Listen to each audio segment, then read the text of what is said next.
Okay friends, it's time to get started on replacing our mass airflow sensor. To get started, of course, first we're going to want to locate it. It's going to be located right here on the passenger side on the air intake system. What you're going to notice is you have one electrical connector that leads to it. So let's go ahead and pull that off. There's a little tab you can grab with your thumb, pull it off, and then inspect the wiring. If you see any funny colors, it's corrosion and it needs to be dealt with. This looks great, so I'll set it aside. Now the next thing we need to do is remove the clamps that hold the hoses to the mass airflow sensor.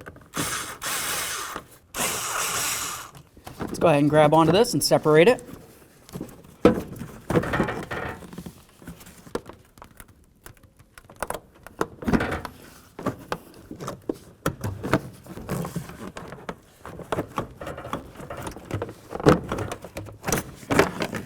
Now that we have that off of there, we can remove this.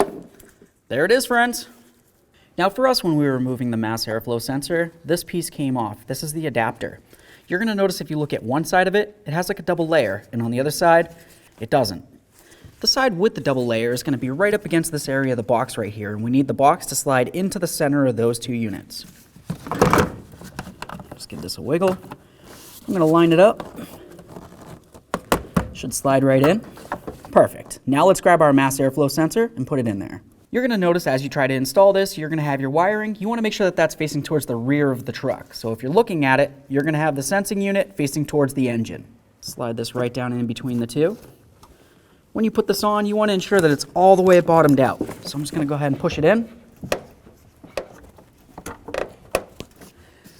You can see all the way around. It's pretty much level. Just double check it. You want to make sure that it's level. After that, we'll go ahead and do the same to the other side. Now that we have everything so it's situated perfectly and not hanging off in any way, let's continue on by snugging up our clamps. We just want to make sure the clamps are nice and tight. You don't want any dirty or unmetered air sneaking into the engine. Now it's time to reconnect in the wiring. Give it a nice click and a nice tug. You want to ensure that that's nice and tight. All you have left to do now is go ahead and start up your engine, make sure you don't have a check engine light, then take it for a road test.